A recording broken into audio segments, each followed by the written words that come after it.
Hello and welcome to the continuation of our series, Money Fear is Real and How You Change It. Thank you for being here. Today we are on day 19 and our subject is laughter is the best medicine for money fear. Pretty exciting stuff we're going to go through today. You're going to love it. So who knew that laughing is a way to also affect your amygdala? We've spoken a lot about that with the fight, flight, freeze response, activating the sympathetic nervous system. Well, another way besides the five senses to downregulate your nervous system, which means resetting it back to normal, is, in fact, to laugh. To laugh, and also something called novelty. So novelty is something new. So experiencing something new, seeing something new, hearing something new, smelling something new, anything with our senses, something new. And if you can do something new and funny at the same time, so much the better. You get even more of a hit in terms of being able to bring your nervous system back into that rest digest phase that we've spoken about. So let's see, I've prepared some notes for us. So when we downregulate our nervous system, that's when the adrenaline and cortisol that was hyped up in us, it flushes out and we get more of the feel good, like endorphins. It activates the endorphins, which is the feel good chemicals in our body. Oh my God, it feels so good. Just thinking about it. Think of it as like the runner's high, or a time when you just felt so relaxed. Yeah. And also in that down regulation, our muscles start to soften, our brain starts to function better, our digestion becomes better, all kinds of things like that. It's pretty interesting. So it's a neurophysiological effect that we're having in our body, and a biochemical effect in our body. So we have different exercises that we're going to do toward the end of this session today. But what they do, it's as simple as doing them, and then you get that response. And you do need to do it repeatedly to get yourself re-regulated. But it's fun. Who doesn't like to laugh? Why do you think memes are so popular? We love to laugh. We love to play. We love to have a good time. It is hard for us to do that when we're in such a stressed out or heightened fear response. Why do you think gifts are so popular? Because we love to laugh. Same thing. So a couple of pro tips for you is every day, whatever you think is a good number for you, have a look at 1, 2, 3 funny memes or gifs. Or I think there's services that you can subscribe to that will send you a funny meme or a gift every day, so you don't even have to go look for it. Those are fantastic. Also jokes. I know there's a service, I don't remember the name, of them sending you a joke every day.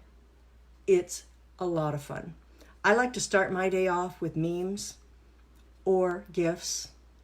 I like to send them to other people. That way I get to share that with other people, have that sense of community, and also be able to be helping other people with their downregulation of their nervous system. So let's see. Oh, hi, Debbie. Welcome. We're talking about laughter and how important it is to our amygdala to downregulate our nervous system so we get back into the rest and digest phase. So our memories are the ones that we remember, let's say that, are the memories that are etched into our memory banks are the ones that had something emotionally significant, funny, or something new. So we've talked about emotional significant events. That was another session that we had. You can review that later. But so today we're talking about how laughter is important and how novelty, something new, something different, something so that when you see it or hear it, your brain goes, oh, that's something new. Oh, that's interesting. You know, kind of perks you up like a meerkat. If you've ever seen those little meerkats, they go. That's what we're talking about, that kind of a response. So let's focus on laughter for a minute. Benefits. Love that hashtag, Debbie. Laughter helps downregulate the amygdala. That's right. And our nervous system. So, benefits of laughter. Are you ready? Are you sitting down? There are so many of them. I'm only going to read a few for you. One of them is it boosts your immune system. Who doesn't need that at all times, but especially in these times of the virus situation going on, this pandemic. It also helps you to breathe better because you have to breathe to laugh. If you think about it, you're breathing. You're not so stuck. It also releases the endorphins. We spoke about that. It protects the heart by increasing the flow of blood through the blood vessels. Burns calories. How about that? Maybe we should start a new diet fad. Laugh your way to weight loss. I love it. Let's market that one. And it also lightens anger if there's anger going on. And of course, it lightens stress. So mental health benefits of laughing. Okay, so we talked about physical ones. Now here's the mental benefits of laughing. Joy. It increases your joie de vivre, like your joy and zest for life. It eases anxiety and tension, relieves stress, it improves your mood. It strengthens your resiliency and, by the way, your capacity to handle whatever is happening. And social benefits. It strengthens relationships. It attracts others to us. Like, if you hear somebody laughing, don't you want to know what they're laughing about? And I know I do. Like, if I see people laughing, I'm like, oh, what's funny? What's going on? Very curious cat in me. Another social benefit is it enhances teamwork and it diffuses conflict and promotes bonding. So today we are going to go into some really fun things. When the laughter and the novelty happen, it's actually working in the prefrontal cortex, which is up here. Our amygdala is in the midbrain. This is in the front brain. So it sends signals back to the amygdala. And so in both of them, though, the functions are emotion, cognition, and mental state. They both are responsible for that in different ways, as you're going to notice. So it controls and monitors our emotions. They call it the regulation of emotions. And then there was one more thing I wanted to share with you. Let me pull that up over here. Yes. So when we tell stories, the stories, particularly of something that's funny or that was new to us at the time, when we tell those stories, they have such fond memories that they can take us back to that place that we were as if it was happening again. It's a pretty cool phenomenon. And in the storytelling, we're also sharing that with someone else who's receiving the story, and it's probably new to them for the very first time, so they get to experience those release of endorphins, the downregulation of the nervous system, the upregulation of the immune system. And what it does is it etches in your memory because it is a significant event. So, you might not remember more mundane things. A lot of people don't, but you do remember like the first time you laughed your ass off or other times you laughed your ass off. Now, when I was in corporate America, and even after that, when I was very, very stressed out and very much in the fight, flight, freeze response for years, I found myself, without conscious knowledge, I was seeking out comedians, like listening to comedians. I go to comedic shows, and thank God the Comedy Channel came in. I was watching that so often. I didn't realize it, but I was self-regulating. Somehow my intuition, my spirit, whatever, knew that that's what I needed. So I share that as some ideas for you as well. Watch comedians. These days we have Netflix and Amazon Prime and all those other choices we have online. For heaven's sakes, YouTube. Just go on there, find a comedian you like or one you don't know, and just start listening. Even just a minute or two is enough. You don't have to watch the whole thing. But if you want to watch the whole thing, you'll get even more benefits. All right. Okay, Debbie's sharing, I used to have episodes of uncontrollable laughter and was thrown out of a couple of classes in high school. I love it. That's great. That's great. Well, I grew up as the jokester and the prankster, and I always had a joke. I had like a joke of the day, and I would share that with my friends, or we'd just play tricks on each other just to have fun.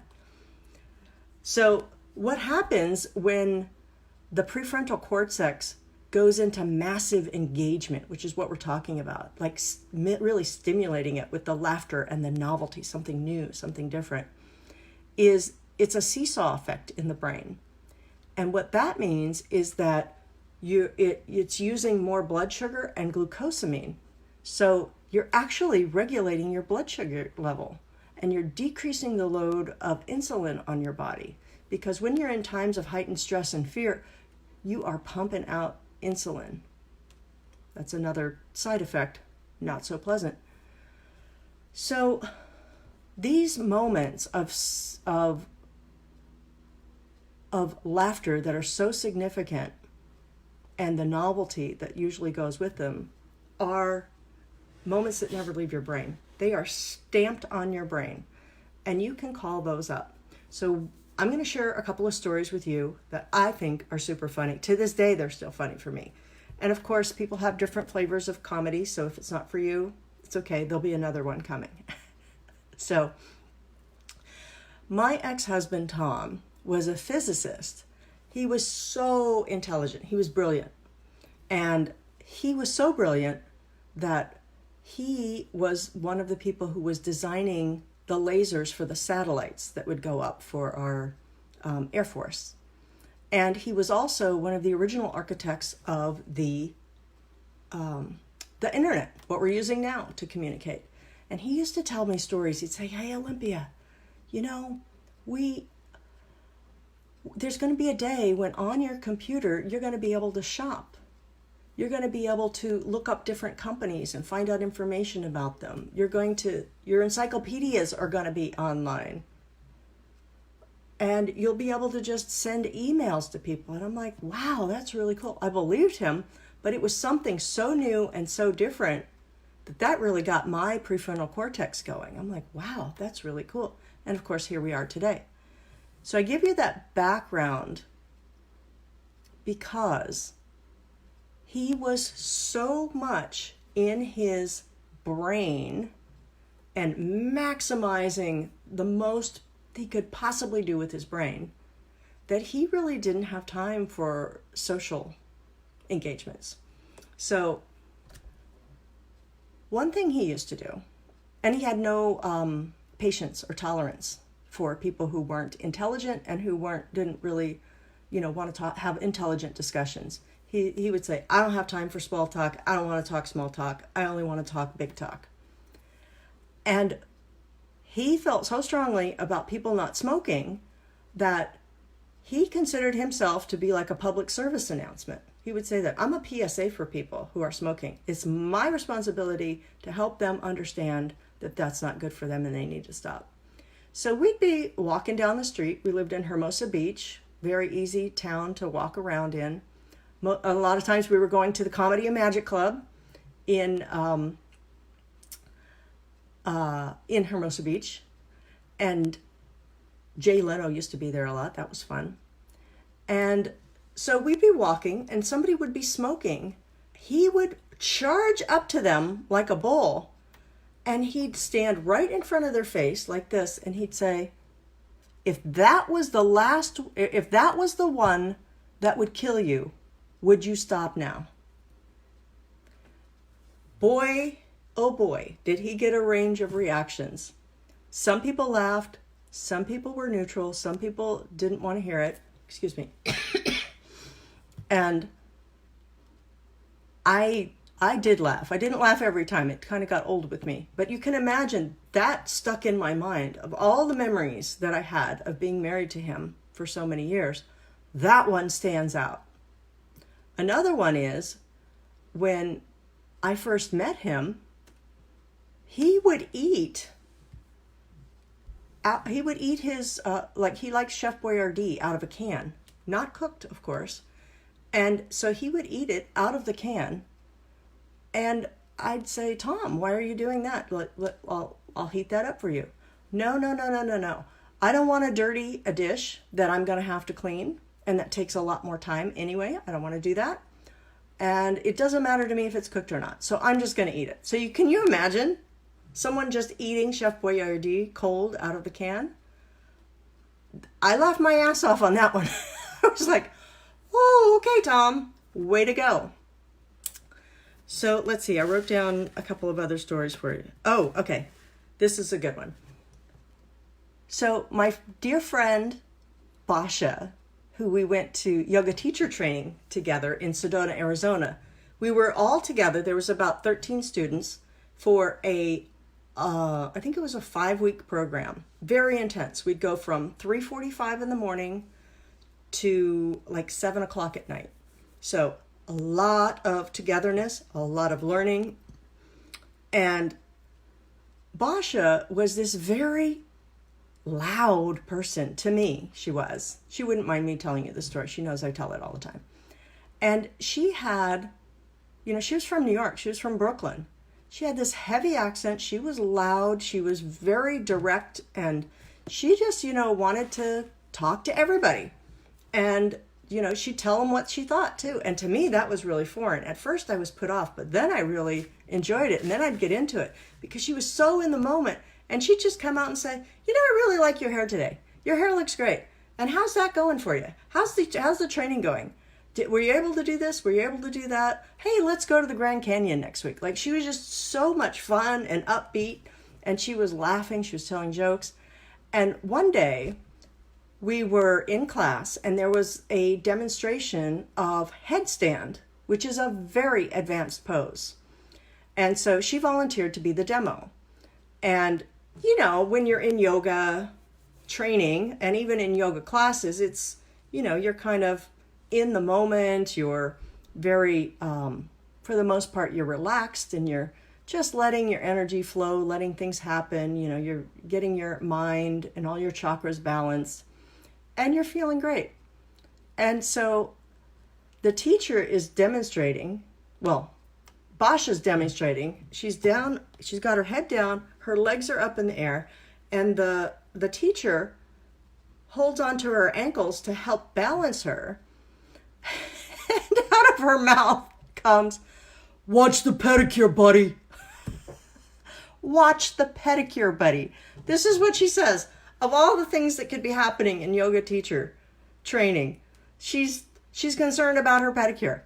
We were rolling in the aisles. Oh my God, it was so funny.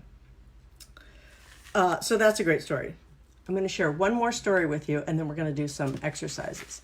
Now, as I'm telling you these stories, your stories are probably coming up for you. So that's great because you're getting the effect, just the memory of you recalling the story, you get the same effects from it.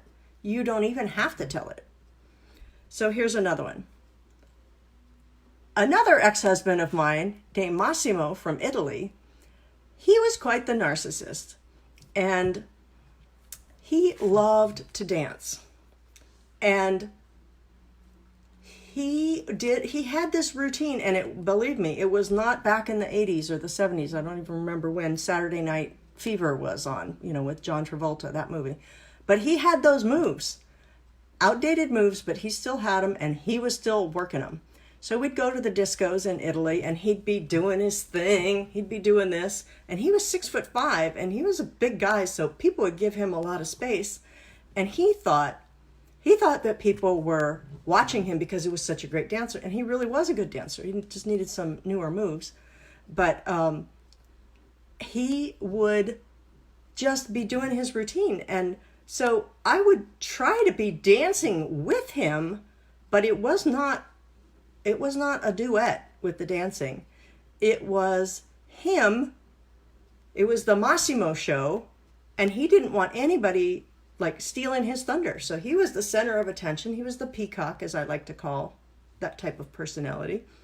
And one day before we were going to go out dancing, I saw him in front of the mirror. I had never seen this before. And he was primping and preening. He was like doing like this. And of course he had very short hair, but he was still doing this. And then he'd look in the mirror like this, you know. And then he blew a kiss to himself in the mirror. He went, "You're gorgeous. You look fabulous." And for me, I'd never seen a man do that. And so I just started laughing. I'm like, wow, that's something new. That's something different. My prefrontal cortex was on fire going, whoa, what's happening here? So there's some stories for you. I'd love to know what your stories are.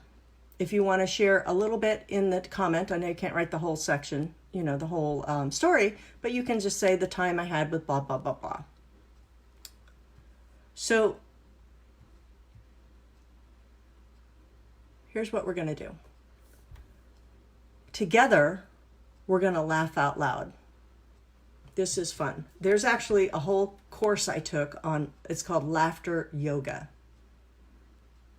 And what we did for an hour was we laughed in different ways. So it was really fun. And that is indelibly etched in my brain. So what we're going to do together is I'm going to start laughing. And then you just laugh along. And the more you laugh, the more you're going to really get into it. And you're going to have the belly laughing. So here we go. You ready? I'll start it. And then we're all going to laugh together. Ready? Okay, here we go.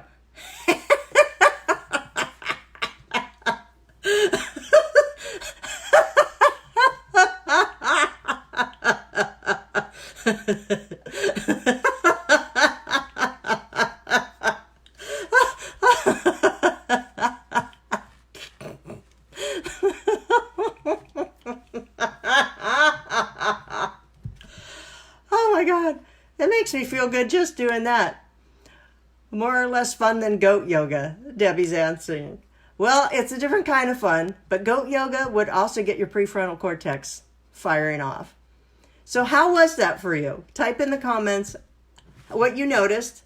How did you like that? You can do a hashtag gold and then your comments after that, because we're doing that for our competition to see who gets to win fabulous prizes. How was that laughing for you? What did you notice? What I noticed is I started getting hot. I actually started sweating. I think my face is red. And the more I did it, the more I just started just loosening up. My whole body started to loosen up. All right. Debbie's saying, reminds me of a friend who studied at Barnum and Bailey Circus School and ran a laughter club. There you go. Yes. So you could start your own laughter club or Facebook group. All right. So... okay, we talked about all that. Okay. All right. Okay, we talked about all of those notes. I have my other notes over here. I wrote down a lot of notes because my brain just loved preparing this for you guys. And so I had it all prepared, and then I went downstairs to hang out with my dad. We watched some figure skating. And then my brain just kept going, oh, tell them about this, tell them about that, tell them about this. Ah, good. Debbie's saying, the power of the simple physical action of laughing. Great exercise, even if you had no other options. That's right. That's right. I could go on and on with stories, especially about Tom, but we're going to leave it there. We can talk about that another time. He was exceptionally funny. All right. So here's some exercises that I want you to do. Well, one I want you to do right now. And then there's others I'm going to give you suggestions for at another time. Actually, we'll do a couple now. Okay, so just stand up and walk in a figure 8. Just a small little area. I'm not going to do it because you'll lose me. Yes, Debbie, yes, Nancy, it was Massimo at the trade shows. Nancy knew Massimo. That's right. She knew him. We used to do the trade show circuit together, and we had a lot of fun. So walk in a figure 8 2 or 3 times, stand still, and just kind of check in with your body, with your mind, and go, I think I'm firing off my prefrontal cortex here. Now here's what's really going to beg your noodle. Walk in the other direction. So if you were walking this way, walk in the reverse direction. Not walking reverse, but walking in the opposite direction. So if you're going kind of a counterclockwise, do a clockwise motion. Right? Do that 2 or 3 times. And then stop. Check in. Your brain's probably going, woohoo, what is happening? Whoa, this is fun. Hey, Olympia, that's kind of fun. That's new. That's different. Wow. And then here's another one. Walk backwards. Just 3 or 4 or 5 steps. It doesn't matter. Just enough your brain's going to go, oh, Olympia, you're really throwing out some curveballs here today. What are you up to, sister? Yeah. Oh, welcome, Ashley. We're having a lot of fun. We're having super fun here. We are laughing. We're activating our prefrontal cortex by laughing and novelty things, and that helps us to decrease our fight, flight, freeze response. Yeah. And it also helps us to just feel better and downregulate our entire nervous system. So we just finished making a figure 8 in one direction. Then we did a figure 8 in the other direction. And now we're walking backwards a few steps and then just stopping and noticing what our brain is doing. The chipmunks are really going, zzz. Oh, hey, something new. What is that? Wow. Kind of like that, or don't really like that, but that was new. That was different. Okay, we're going to stamp that in the memory. Then another thing for you, if you have a coffee mug or a tea mug, and you usually hold it with your dominant hand, most people do, what you want to do is take it with your non-dominant hand. And right away your brain's going, oh, hey, whoo, what are you doing? What's going on? What's different? Yeah. So that's just a couple of quick examples. And then now I'm going to give you some other ideas. And you can try these at home. And you can come up with other things too. These are just suggestions to get the ball rolling. One is brush your teeth with your non-dominant hand. That's always fun. So brush your teeth with your non-dominant hand and notice how your prefrontal cortex is firing off differently, and how it really just brings you into the moment because you're not on automatic mode anymore. You are doing something new. You're firing off that part of the brain. It's going to etch it in the memory. It's going to send that information back and share with your amygdala that, hey, things are okay because you're safe. So you're trying new things. You're having fun. You're playing. Another idea would be to drive. I love to do this one. I do this one quite a bit, actually, is when you're driving and you go somewhere, or walking for that matter, take a different path. Like drive on different streets to get to where you're going, even though you might be going to the same destination. What I've been doing here with the virus times, because I've been getting out and walking, is, and you know, there's a limited space where I'm walking here sometimes because I don't get to walk till it's dark inside of my parents' complex, which is relatively small. So I started getting my prefrontal cortex to activate. So there's a lot of cul-de-sacs in here.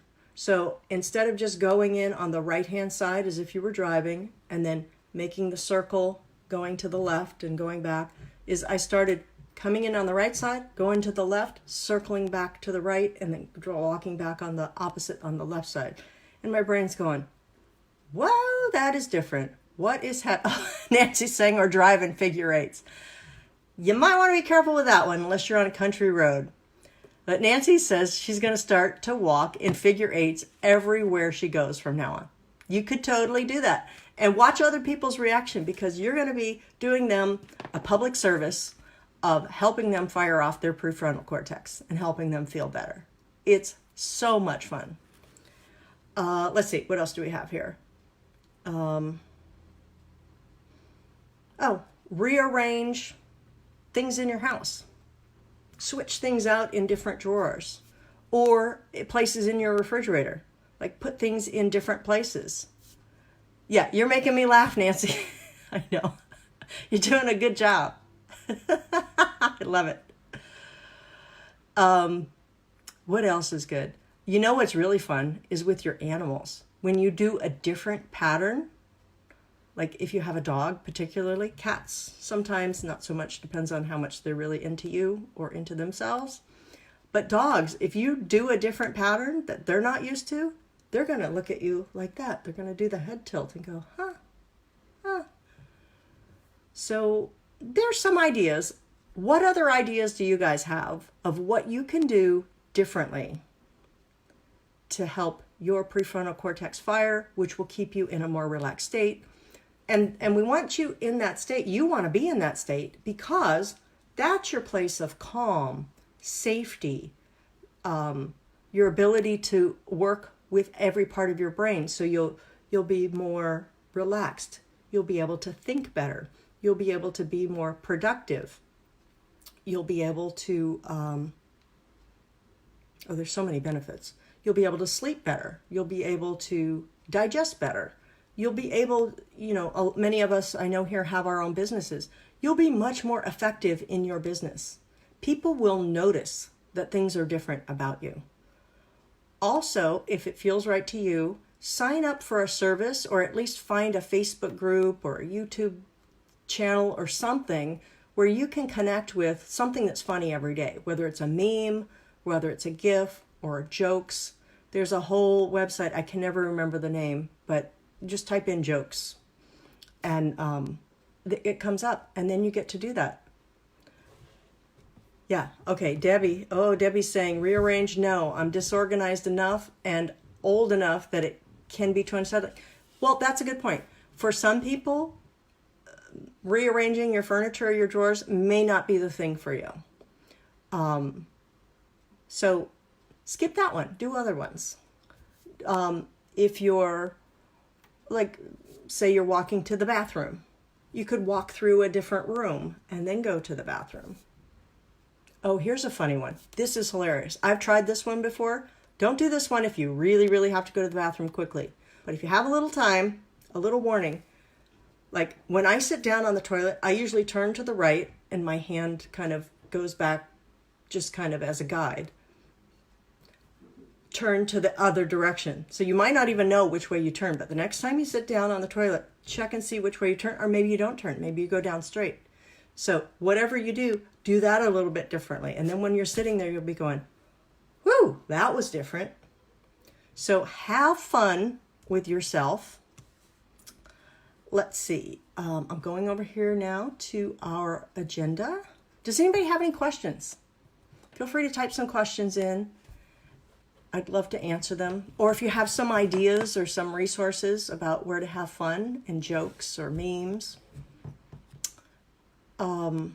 So if you want to, or when you're ready to eradicate some of your money blocks, I have a whole system for that. I have a class that's called the Mind Over Money Makeover course. And you can go to mindovermoneymakeover.com. Tells you all about it. That's one option. And the other thing is I have a free quiz. So you can go to mymoneyblocks.com and in 2 minutes you get to take this super fun quiz. That's going to get your prefrontal cortex moving. You take the quiz and then you get an email that describes where you are and what's happening with your money blocks. So very insightful. Oh, Nancy says, I confuse my dogs when I walk the other way around the farm. Yeah, see? They know. They absolutely know. So tomorrow, same bat channel, same bat time, 4 p.m. Pacific Standard Time. We're going to do, our subject will be how you do money is how you do life. So this is how your programs and your beliefs and your limiting decisions, all of those things, including strategies and conflicting parts, how all of those that are affecting your money are also affecting other areas of your life, like your health, your career, your personal growth, spirituality. I'm missing one. Oh, relationships. All of them are affected, and that's what we're going to talk about tomorrow. So thank you very much for being here. It is such a pleasure. And we'll talk tomorrow. Thank you. Bye-bye.